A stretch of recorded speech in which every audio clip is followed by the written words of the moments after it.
सबसे पहले मुझे ये बताओ तुम लोग कि अकाउंटिंग इक्वेशन में सबसे मेन इंपॉर्टेंट चीज क्या है? इक्वेशन बोलते किसे हैं? इक्वेशन क्या होता है? तुम लोगों ने 10th क्लास में इक्वेशन पढ़ा है, उसमें क्या करना पड़ता था? 10th क्लास में जब इक्वेशन पढ़ते थे तो उसमें हम क्या करते थे? RHS is equal to LHS करते थे। हाँ नहीं, RHS is equal to LHS पढ़ा था कभी? हाँ, right hand side is equal to left hand side. वही सेम चीज हम अकाउंटिंग इक्वेशन में भी करेंगे। RHS is equal to LHS। देखो, एक चीज तुम्हें पता होगा शुरू से ही कि हर एक ट्रांजेक्शन का डबल इफेक्ट होता है ना। हर एक ट्रांजेक्शन का डबल इफेक्ट होता है ना। कौन कौन सा डबल इफेक्ट होता है? एक डेबिट होता है, दूसरा क्रेडिट होता है, यही होता है ना। तो अभी देखेंगे कि कभी कभी जो ट्रांजेक्शन होगा तो एक ट्रांजेक्शन होगा तो उसमें कुछ चीजें बढ़ेगी और कुछ चीजें घटेगी। इसको डेबिट क्रेडिट के हिसाब से अभी नहीं देखेंगे, अभी किसके हिसाब से देखेंगे? एसेट्स, लायबिलिटी और कैपिटल के हिसाब से देखेंगे। तो सबसे पहले अकाउंटिंग क्वेश्चन पढ़ते वक्त तुम्हें क्या पता होना चाहिए कि assets is equal to liability plus capital होता है। ठीक है, वैसे हमने मॉडर्न रूल में भी देखा था। मॉडर्न रूल में क्या देखा था कि जो एसेट्स होता है, एसेट्स का कौन सा बैलेंस होता है? डेबिट बैलेंस होता है। लायबिलिटी का कौन सा बैलेंस होता है? क्रेडिट होता है। और कैपिटल का कौन सा होता है? क्रेडिट होता है। यही चीज देखा था। देखो, अब जो एसेट्स है, हम कोई भी चीज खरीद रहे हैं और वो चीज हमारे पास आ रहा है तो वो एसेट्स है। जैसे कि मैंने ये मार्कर खरीदा तो मार्कर मेरे पास आ गया तो ये एसेट्स है। लेकिन मैंने जब रेंट पे किया तो क्या रेंट आया? मतलब रेंट पे किया तो बदले में कुछ आया मेरे पास? नहीं आया। तो जब रेंट पे किया तो वो क्या है हमारे लिए? एक्सपेंस है, सर्विस है। तो सर्विस के बदले जब हम कोई चीज पेमेंट करते हैं तो हमारे लिए एक्सपेंस हो जाता है। जैसे ये मार्कर है तो ये करंट एसेट्स है, 1 साल से कम चलेगा। और कुछ चीजें होती है जो 1 साल से ज्यादा चलती है तो उसको क्या बोलते हैं हम? फिक्स्ड एसेट्स बोलते हैं, नॉन करंट एसेट्स बोलते हैं। उसी तरह से जब हम कोई चीज खर्च करते हैं, पैसा तो जाता है हमारे पास से लेकिन उधर से आता कुछ भी नहीं है तो वो क्या कहलाता है? एक्सपेंस कहलाता है। तुम्हें ये चीज, ये डिफरेंस पता होना चाहिए दोनों के बीच में, तभी तुम्हें पता चलेगा यहाँ पे करना क्या होता है। तो जैसे एसेट्स खरीदेंगे तो एसेट्स में ऐड हो जाएगा और एसेट्स बेचेंगे तो एसेट्स से माइनस हो जाएगा। ठीक है, अगर हम कहीं से लोन वगैरह लेते हैं, कोई चीज उधार में खरीदते हैं तो लायबिलिटी बढ़ जाता है, जब हम उसको चुका देते हैं तो लायबिलिटी घट जाता है। तो ये दोनों का तो काम हमें समझ में आता है। ये कैपिटल का काम क्या होगा? कैपिटल का काम क्या होगा? सबसे जरूरी चीज ये है। तो देखो, कैपिटल का काम होता है कि जितना भी एक्सपेंस होगा ना उसको कैपिटल में से माइनस कर देंगे और जितना भी इनकम होगा इसको क्या करेंगे? कैपिटल में ऐड कर लेंगे। तो यहाँ पे हम जितना भी एक्सपेंस होगा उसको माइनस कर लेंगे और जितना भी इनकम होगा उसको प्लस कर लेंगे। जैसे कि बैंक से इंटरेस्ट मिला तो बैंक से इंटरेस्ट मिला तो ये कंपनी के लिए क्या है? बैंक से इंटरेस्ट मिला तो ये क्या है? इनकम है, इनकम है ना। तो इनकम को हम क्या कर लेंगे? यहाँ पे कैपिटल में ऐड कर लेंगे। आई बात समझ में? तो जो भी एक्सपेंस होगा तुम्हें पहचानना पड़ेगा। देखो 11th क्लास में हो तो तुम्हारे लिए सबसे बड़ी दिक्कत यही है कि एसेट्स, लायबिलिटी और कैपिटल को पहचानना थोड़ा सा तुम्हारे लिए मुश्किल हो सकता है। इसको समझने के लिए सीधा सिंपल बात याद रखो कि अगर कोई चीज हमें दिख रहा है जिसको हम खरीद रहे हैं या बेच रहे हैं तो वो एसेट्स है। ठीक है, उसके बदले जो क्रिएट होता है, जो हमें चुकाना है, आज ना कल चुकाना है। जैसे रेंट है तो रेंट गया तो रेंट हमें दिखा नहीं कि रेंट कैसा होता है, पैसा जाते हुए दिखा। तो पैसा क्या है? एसेट्स है। तो पैसा गया, पैसा तो दिखा, लेकिन रेंट गया, रेंट नहीं दिखा, तो ये हमारे लिए एक्सपेंस हो जाएगा। अब लायबिलिटी क्या होगा? तो रेंट देना था लेकिन हमने रेंट दिया नहीं, रेंट देना था लेकिन रेंट दिया नहीं, तो ये आउटस्टैंडिंग रेंट बन गया। और आउटस्टैंडिंग रेंट क्या होता है हमारे लिए? लायबिलिटी होता है। अक्रूवल बेसिस में हमने 4 चीजों का नाम देखा था, आउटस्टैंडिंग, प्रीपेड, एडवांस और अक्रूड, है ना। तो अक्रूड जो होता है वो एसेट्स होता है, कमा लिया है लेकिन अभी तक आया नहीं है। जो आउटस्टैंडिंग होता है वो लायबिलिटी है, खर्चा कर दिया लेकिन जेब से पैसा गया नहीं है। प्रीपेड है, पैसा तो जा चुका है लेकिन अभी तक सर्विस लिया नहीं है, तो ये प्रीपेड है, ये एसेट्स है। और जो एडवांस है, सर्विस दिया नहीं है लेकिन पैसा आ गया है, तो ये क्या है? एडवांस है। तो हमें क्या करना है, एसेट्स बढ़ेगा तो एसेट्स में ऐड करेंगे, लायबिलिटी बढ़ेगा तो लायबिलिटी में ऐड करेंगे। चलो अब एक ट्रांजेक्शन लेते हैं हम। देखो जो हमारा अकाउंटिंग इक्वेशन है उसका जो फॉर्मेट वाइज हुआ है वो इसके बाद देखेंगे, एक बार समझने के बाद देखेंगे। तो लेट सपोज कि हमने कुछ खरीदा, परचेज्ड गुड्स फॉर ₹80,000, ठीक है। तो हमने जो गुड्स परचेज किया है, कितने का गुड्स परचेज किया है, 80,000 रुपए का गुड्स परचेज किया है। तो जब तुमने 80,000 का गुड्स परचेज किया तो एसेट्स पे कोई असर पड़ा? बिल्कुल पड़ा। तो जब गुड्स खरीदा तो गुड्स क्या है हमारे लिए, एसेट्स ही तो है। गुड्स तो एसेट्स ही तो है, तो एसेट्स में ऐड हो जाएगा। अच्छा ये जो कैश हमने पे किया 80,000, ये क्या है, ये भी तो एसेट्स ही है, तो ये क्या हो गया हमारा, माइनस हो गया। तो डबल इम्पैक्ट पड़ा ना, एक एसेट्स बढ़ा और दूसरा एसेट्स घट गया। लेकिन अगर यही एसेट्स हम लिखते हैं फॉर क्रेडिट में हमने ये स्टॉक खरीद लिया, तो क्रेडिट में स्टॉक खरीदेंगे तो एसेट्स तो बढ़ेगा लेकिन लैब एसेट्स घटेगा नहीं, हमारा साथ के साथ क्या होगा, तो लायबिलिटी भी बढ़ जाएगा। आई बात समझ में? तो या तो एसेट्स बढ़ेगा साथ के साथ दूसरा एसेट्स घट जाएगा, या नहीं तो दूसरा लायबिलिटी बढ़ जाएगा। समझो बात को। अगर हमारा एसेट्स बढ़ता है, अगर एसेट्स बढ़ता है, अगर एसेट्स 1 बढ़ता है तो एसेट्स 2 क्या हो जाएगा, घट जाएगा, या नहीं तो लायबिलिटी भी हमारा बढ़ जाएगा। तो एसेट्स बढ़ेगा तो लायबिलिटी भी बढ़ेगा, या नहीं तो एसेट्स बढ़ेगा 1 तो दूसरा एसेट्स घट जाएगा। ये बात तुम्हें ध्यान रखना है। यही सेम चीज लायबिलिटी के केस में भी होगा। अगर एक लायबिलिटी बढ़ेगा, एक लायबिलिटी अगर बढ़ता है तो एसेट्स क्या हो जाएगा हमारा, एसेट्स भी बढ़ेगा। अगर लायबिलिटी बढ़ेगा तो एसेट्स भी बढ़ेगा। अदरवाइज एक लायबिलिटी बढ़ता है तो दूसरा लायबिलिटी क्या हो जाएगा, घट जाएगा। अब मान लो कि तुम्हें अपने दोस्त को 500 रुपया देना है लेकिन तुम्हारे खुद के पास 500 रुपया नहीं है, तो तुमने क्या किया, अपने तीसरे दोस्त से लेके दूसरे दोस्त को दे दिया। तो 500 रुपया उससे लिया और इसको दे दिया, तो एक लायबिलिटी खत्म हो गया और दूसरा लायबिलिटी बढ़ गया, है ना। नहीं तुम्हारे खुद के पास जेब में पैसा होता तो एक एसेट्स घटता और एक लायबिलिटी भी घट जाता, क्योंकि दोस्त को तो पेमेंट कर दिया ना। तो इस तरीके से अकाउंटिंग इक्वेशन करना है। तुम्हें बिल्कुल भी बुक के लैंग्वेज में नहीं सोचना है, अपने लैंग्वेज में सोचो, अपने दिमाग से सोचो कि यहाँ पे क्या ट्रांजेक्शन हो रहा है और उसके हिसाब से हम क्वेश्चन करेंगे। ठीक है, आ रही है बात समझ में? चलो तो एक काम करते हैं, अब इसके ऊपर एक अकाउंटिंग इक्वेशन का क्वेश्चन बनाते हैं। चलो हम क्वेश्चन करते हैं, क्वेश्चन नंबर 15। ठीक है, अगर तुम्हारे पास बुक है तो बहुत अच्छी बात है, नहीं तो मैं यहाँ पे सारा ट्रांजेक्शन लिखता जाऊंगा, तुम देखते जाओ। ठीक है, तो सुनो question number 15, saw the accounting equation on the basis of following transaction. तो कुछ ट्रांजेक्शन दिया हुआ है, उसके हिसाब से हमें अकाउंटिंग इक्वेशन दिखाना है। तो सबसे पहला ट्रांजेक्शन जो है वो क्या है, Sunil started business with cash 1,50,000। तो पहला लिखेंगे यहाँ पे, सुनील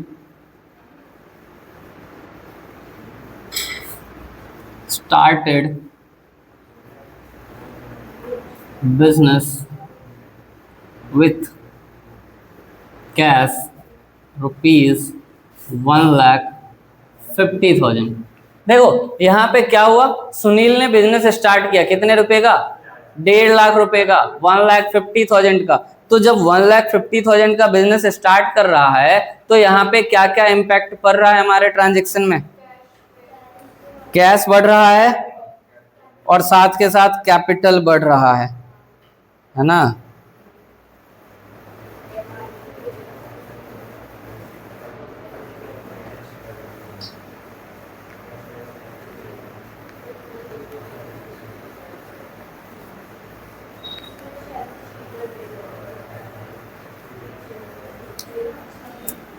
तो हम यहाँ पे क्या लिखेंगे, कैश, कैश लिख दिया, और कैश इज इक्वल टू यहाँ पे लिखेंगे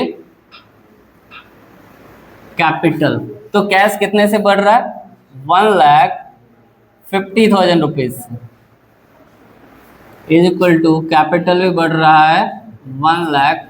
देखो एक चीज तुम्हें हमेशा ध्यान रखना है कि हर एक ट्रांजेक्शन में जो एसेट्स और लायबिलिटी के साइड में जो इफेक्ट होगा ना, वो दोनों बराबर इफेक्ट होगा, कभी अलग इफेक्ट नहीं होगा। अगर तुम्हारा इफेक्ट अलग जा रहा है मतलब तुम्हारा वो ट्रांजेक्शन का जो रिकॉर्डिंग है वो गलत हो रहा है। ठीक है, तो यहाँ पे देखो कैश एसेट साइड में आया 1.5 लाख रुपए और लायबिलिटी साइड में भी 1.5 लाख रुपए, दोनों बराबर है। चलो नेक्स्ट है open a bank account by depositing cash. तो दूसरा है बैंक अकाउंट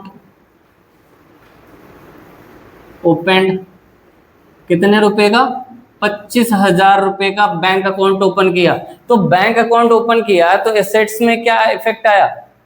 बैंक बढ़ गया, बैंक बैलेंस बढ़ गया हमारा, और साथ के साथ कैपिटल भी बढ़ रहा है। तो यहाँ पे ऐड करो और लिखो यहाँ पे बैंक, बैंक यहाँ पे जीरो डालेंगे, यहाँ पे जीरो डालेंगे, जहाँ पे कुछ नहीं हो ना वहाँ पे जीरो डाल दिया करो।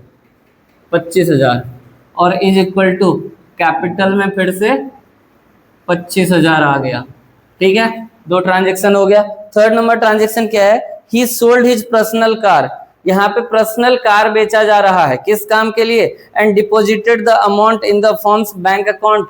तो इस अमाउंट को भी फर्म के बैंक अकाउंट में डाल दिया। कहने का मतलब क्या है कि अपना कार बेच के पैसा बैंक, किसके बैंक में डाला? फर्म के बैंक में डाला। इसका मतलब उसने फिर से कैपिटल लगाया है। तो फिर से थर्ड का एंट्री कर लो, थर्ड नंबर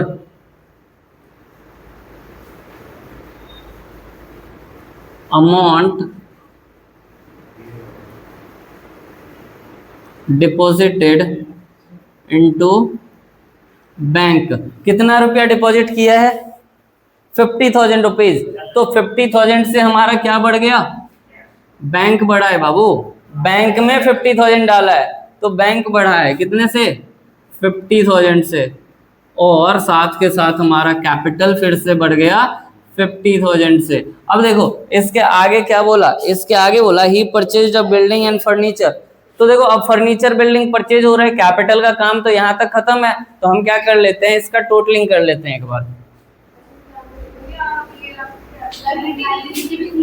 हाँ, लायबिलिटी और कैपिटल एक ही है, मतलब तुम लिख सकते हो इसको। एक काम करो, उल्टा कर देता हूँ तो थोड़ा सा अच्छा लगेगा देखने में। कैपिटल, अब ठीक है। चलो तो देखो अब टोटल कर लेते हैं। तो ये हमारा कितना है? 1,50,000 प्लस ये कितना है? 75,000। इधर टोटल कितना हो गया? 1,50,000, 50,000, 2,25,000, 2,25,000। यहाँ पे लिख लो न्यू इक्वेशन। ठीक है, अब फोर्थ नंबर क्या बोला इन्होंने? He purchased a building and furniture. तो बिल्डिंग एंड फर्नीचर खरीदा जा रहा है। तो बिल्डिंग एंड फर्नीचर परचेज्ड, कितने का परचेज हुआ है? 1 लाख रुपए का। ठीक है, तो हम यहाँ पे ऐड कर लेते हैं। हम बिल्डिंग ही लिखते हैं, ज़्यादा स्पेस है नहीं हमारे पास। ठीक है, तो कितने का खरीदा? 1 लाख रुपीज का। 1 लाख का ही खरीदा है ना। और इसके अलावा दूसरा इफेक्ट कहाँ जाएगा? बिल्डिंग फर्नीचर तो ऐड कर लिया हमने एसेट्स में। दूसरा कैपिटल क्यों बढ़ेगा? यहाँ पे कैश जा रहा होगा या फिर बैंक से पेमेंट हुआ होगा, कुछ बोला इन्होंने। Purchase the building and furniture, question में क्या लिखा हुआ है? Purchase building and furniture for rupees 1 lakh rupees, इतना ही, इससे आगे कुछ नहीं लिखा हुआ है। यानी कि कैश परचेज हुआ है, मतलब कि क्रेडिट परचेज नहीं हुआ है। तो 1 लाख का है तो हम क्या करें? बैंक को कम कर लेते हैं। ठीक है, 1 लाख रुपीज से बैंक को कम कर लो। अब देखो इसका इफेक्ट कैपिटल में 0 आ गया, इधर एक प्लस में है दूसरा माइनस में, इन दोनों का इफेक्ट क्या हो रहा है? 0 हो रहा है। और वही सेम इफेक्ट इधर भी 0 हो गया, दोनों में से कहीं पे इफेक्ट नहीं आया। चलो अगला देखते हैं। He purchase goods from Ram on credit. ठीक है,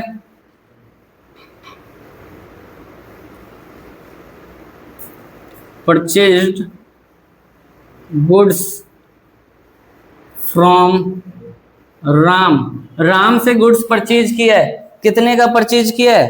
50,000 रुपीज का परचेज किया है। क्या नहीं समझ में आया? यहाँ पे बिल्डिंग परचेज, इसका जनरल एंट्री क्या होगा? बिल्डिंग परचेज का जनरल एंट्री क्या होगा? Building account debit to, building account debit to bank account होगा, है ना? तो बिल्डिंग आया और बैंक गया, एक ऐड हो रहा है एक लेस हो रहा है, तो वही तो काम किया हमने, बिल्डिंग में ऐड कर लिया और बैंक में से लेस कर लिया। कौन सा 1,50,000? ये कैश तो पहले वाला 1,50,000 है ना, ये ऊपर वाला 1,50,000 है जो यहाँ पे, ये न्यू इक्वेशन है, यहाँ से इक्वेशन दूसरा इक्वेशन स्टार्ट हुआ है, तो कैश में तो जीरो है अभी, ये अलग है, ये ऊपर वाला हमने टोटल कर लिया, इससे ऊपर टोटल हो रखा है, देखो ये न्यू इक्वेशन है हमारा, ये न्यू इक्वेशन है, ठीक है। इसके बाद हमने नया इक्वेशन स्टार्ट किया यहाँ से, क्योंकि एक साथ कर देते ना तो थोड़ा सा वो हो जाता कि एक साथ कैलकुलेट करने में आसान दिक्कत हो जाता, तो हम दो दो तीन तीन बनाएंगे और उसके साथ नया नया ऐड करते जाएंगे। हाँ, नीचे 1,50,000 आएगा, अगर खर्चा नहीं हुआ है तो, खर्चा होगा तो कम हो जाएगा, ठीक है। तो देखो goods purchase from Ram, Ram से गुड्स परचेज किया 50,000 का, ठीक है। क्रेडिट परचेज है तो यहाँ पे क्या क्या बढ़ेगा? क्रेडिट परचेज किया है, गुड्स परचेज किया है राम से, तो क्या क्या बढ़ेगा? स्टॉक बढ़ेगा और लायबिलिटी बढ़ेगा, क्रेडिटर बढ़ जाएगा, तो स्टॉक बढ़ा लो, यहाँ पे ऐड करो स्टॉक, तो यहाँ पे जीरो, यहाँ पे जीरो और यहाँ पे जीरो प्लस जीरो। हाँ हाँ बनाएंगे, देखो यहाँ पे मेरे पास स्पेस कम है, तुम लोग एक एक करके क्वेश्चन बना सकती हो, मैं ज्यादा इक्वेशन बनाऊंगा ना तो क्वेश्चन ही खत्म नहीं होगा, बहुत सारा ट्रांजेक्शन है इसमें, 14 ट्रांजेक्शन है, ठीक है। तो स्टॉक कितने का है हमारा? 50,000 का है, 50,000 का स्टॉक हमने यहाँ पे ऐड कर लिया। और लायबिलिटी में क्या होगा? तो लायबिलिटी में हम यहाँ पे लिखेंगे क्रेडिटर, कितने का? 50,000 का। देखो तुम्हें ये मैच करना है, अपने जिस लाइन में हम कर रहे हैं ना उस लाइन में इधर भी 50,000 ऐड हो रहा है और इधर भी 50,000 ऐड हो रहा है। बातचीत मत करो, बातचीत करोगे तो नहीं आएगा समझ में। इधर भी 50,000 ऐड हो गया, उधर भी 50,000 ऐड हो गया, यानी कि दोनों हमारा बराबर है। देखो जो ट्रांजेक्शन समझ में नहीं है उसका जर्नल एंट्री कर लिया करो, इजी हो जाएगा तुम्हारे लिए, ठीक है। जैसे राम से हमने सामान परचेज किया तो जर्नल एंट्री क्या करेंगे? Purchase account debit to Ram account करेंगे, तो परचेज अकाउंट डेबिट तो हमारा स्टॉक बढ़ रहा है तो स्टॉक को हमने ऐड कर लिया, और राम क्रेडिट हो रहा है तो राम हमारे लिए क्या बन गया? क्रेडिटर बन गया, तो उसको हम क्या कर लिए? 50,000 को क्रेडिटर में ऐड कर दिए, बस सिंपल है। अगला देखो, अच्छा इसका मैं वो बना देता हूँ, नया इक्वेशन बना देता हूँ एक। देखो तुम हर इक्वेशन के बाद नया इक्वेशन बना सकती हो, ठीक है, लेकिन मैं नहीं बना पाऊंगा, मेरे पास स्पेस कम पड़ जाएगा, तो ये हो जाएगा 1,50,000 प्लस, देखो यहाँ पे 75,000 प्लस में है और 1,00,000 माइनस में है, क्या होगा यहाँ पे? माइनस में 25,000 आ जाएगा plus 1,00,000 plus 50,000 is equal to,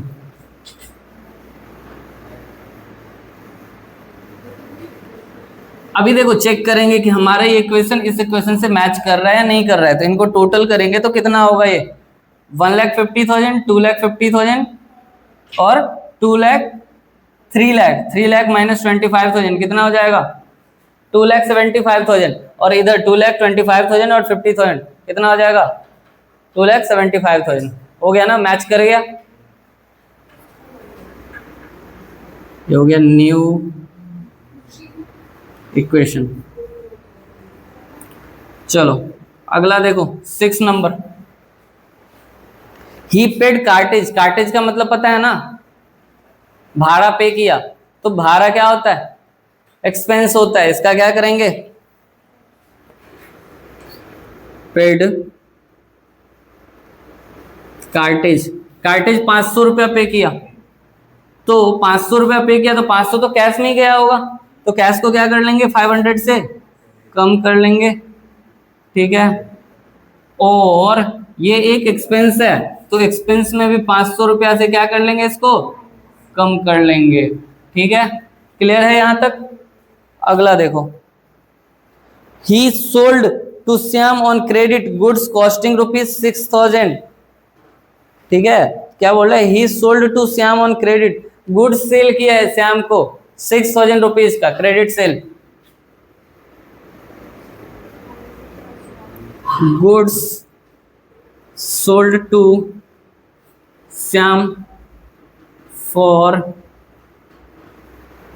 credit, 6,000 का गुड्स सेल किए हैं, तो श्याम हमारे लिए क्या बन गया, श्याम को हमने उधार में सामान बेचा है, श्याम क्या बन गया, डेटर बन गया। तो डेटर में हम ऐड कर लेंगे, और गुड्स हमारे घर से जा रहा है, हमारे बिजनेस से जा रहा है, तो गुड्स को क्या कर लेंगे, घटा लेंगे, तो स्टॉक को कम करेंगे। आ जाओ, स्टॉक को कितने से कम करेंगे, 6,000 से। 6,000 से कम कर लिया स्टॉक को, और डेटर को ऐड कर लेंगे। यहां पे लिख लो डेटर, डेटर 6,000 से डेटर हमारा ऐड हो गया। तो देखो यहाँ पे दोनों बराबर हो गया, यहाँ पे 0 + 0 कर लो, तो 6,000 प्लस में 6,000 प्लस में 6,000 माइनस में, दोनों 0 हो गए, और इधर भी 0 हो गया, तो बात बराबर है हमारा। ये चेक करते रहना है हमेशा कि हमारा ये वाला जो पोर्शन है ना, ये हर इक्वेशन में मैच करना चाहिए, क्योंकि एक भी दिक्कत होगा तो तुम्हें तुरंत पता चल जाएगा, बाद में चेक करोगे फिर कहाँ गलती हुआ पता नहीं चलेगा। ठीक है, तो हर इक्वेशन के बाद ये चेक करना है कि हमारा ये जो पोर्शन है, ये जो इक्वेशन है, ये इसका इम्पैक्ट तो सही पड़ रहा है ना, दोनों साइड बराबर तो हो रहा है ना, क्योंकि यहाँ पे बराबर लिखा है। तो देखो 0 = 0 हो गया, -500 = -500 हो गया, तो इस तरीके से कैलकुलेट करना है। अब अगला देखो, 6,000, तो हमने जिसको उधार में बेचा वो हमारा डेटर बन गया ना, आज न कल तो पेमेंट करेगा। ठीक है, तो ये हमारा अक्रूड इनकम है, आज न कल वो पेमेंट करेगा हमें। अगला सुनो, रिसीव्ड रेंट फ्रॉम टेनेंट,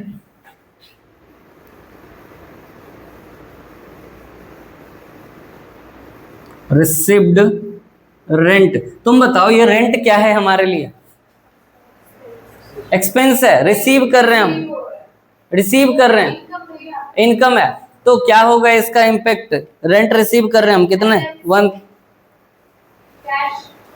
एक मिनट, इससे पिछले वाला जो क्वेश्चन था ना, इसमें एक चीज तो छूट गया, रुक जाओ। इसमें था कि goods sold to Shyam for 9,000 costing 6,000, 6,000 का सामान था, 9,000 में बेचा है। ठीक है, तो स्टॉक में से हम कितना माइनस करेंगे, 6,000 माइनस करेंगे, लेकिन हमने 9,000 का बेचा है, तो डेटर में कितना जाएगा, 9,000 जाएगा, और कैपिटल में 3,000 ऐड हो जाएगा। अच्छा, अब चेक करेंगे तो दोनों में 3,000 ही आएगा। देखो 9,000 प्लस में 6,000 माइनस में है, तो 9 - 6 3,000, और इधर भी 3,000 हो गया ना बराबर। हाँ, अब अगला देखो,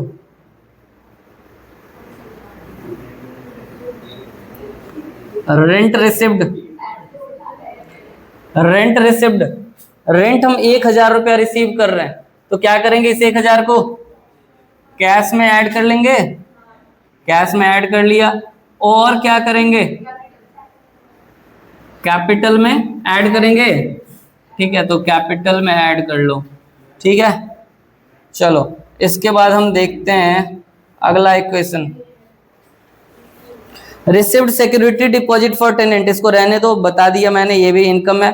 परचेज स्टेशनरी फॉर कैश, ये भी हो जाएगा।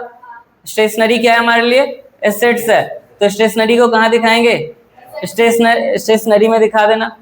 ठीक है, तो कैश को घटा देंगे और स्टेशनरी को बढ़ा देंगे। ठीक है, फिर क्या है हमारा, इन्वेस्टेड इन शेयर्स, ये लिख लो,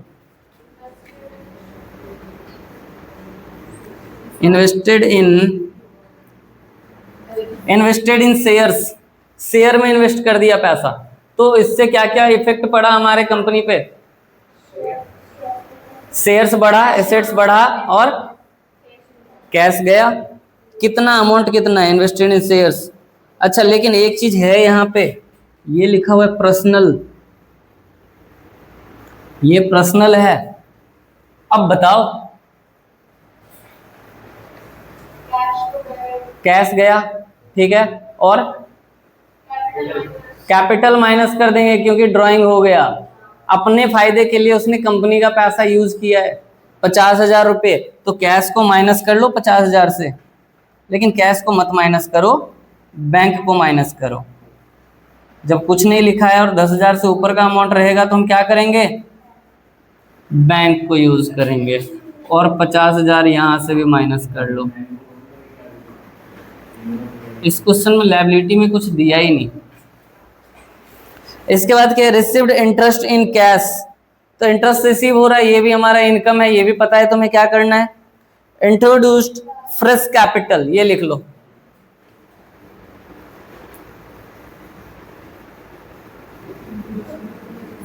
इंट्रोड्यूस्ड फ्रेश कैपिटल। अच्छा, कैपिटल इंट्रोड्यूस किया जा रहा है कितने का, 25,000 रुपए का कैश में, तो क्या करेंगे हम, कैश ऐड कर लेंगे 25,000, पैसा आ रहा है तो 25,000 ऐड कर लिया हमने, और कैपिटल में क्या करेंगे, कैपिटल में भी, अच्छा मैंने माइनस कर दिया, क्या प्लस करना है हमें, 25,000 इधर भी ऐड हो जाएगा और 25,000 इधर भी ऐड हो जाएगा। आई बात समझ में? कौन सा क्वेश्चन, इंट्रोड्यूस फ्रेश कैपिटल, तो जो काम हम इधर किए थे ना, Sumit started business, Sunil started business, हाँ, तो यहाँ पे भी कैपिटल इंट्रोड्यूस हुआ है तो कैश और कैपिटल बढ़ा दिए, यहाँ पे भी कैपिटल इंट्रोड्यूस हुआ है, कैश और कैपिटल बढ़ा दिए, ठीक है। अगला देखो, goods destroyed by fire, Pushpa, हाँ,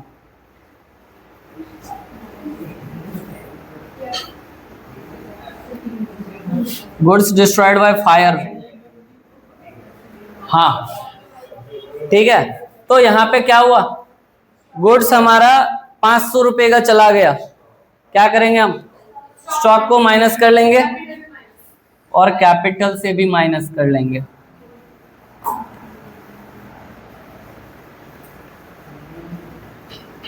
और कैपिटल से भी माइनस कर लेंगे 500 रुपया, बस हो गया। अब हम इसका क्या कर लेंगे, टोटल कर लेंगे।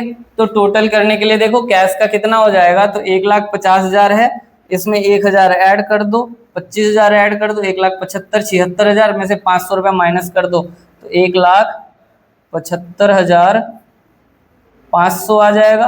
बैंक में कितना है, 25,000 माइनस में है और 50,000 फिर से माइनस में हो गया, टोटल माइनस कितना हुआ, बोलते जाओ, 75,000 माइनस में चला गया, ठीक है। इधर 1,00,000 रुपया प्लस में है तो इसे 1,00,000 रुपये को प्लस में लिख लो।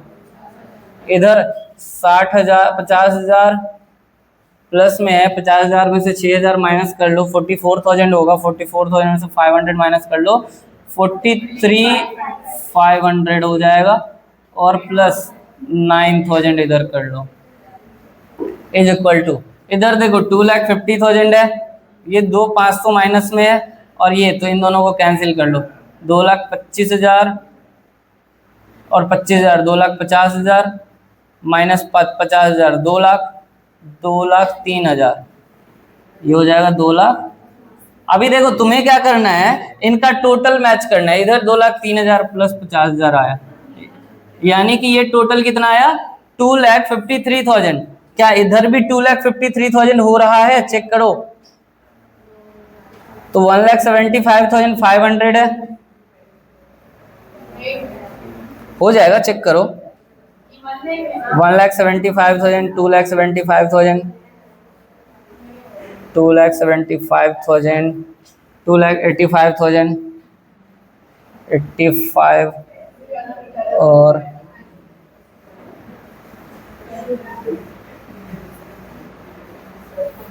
हो जाना चाहिए, मैच करो, टोटल करके बताओ इसका कितना होता है टोटल,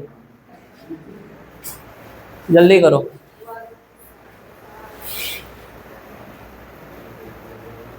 1,00,000, 2,00,000,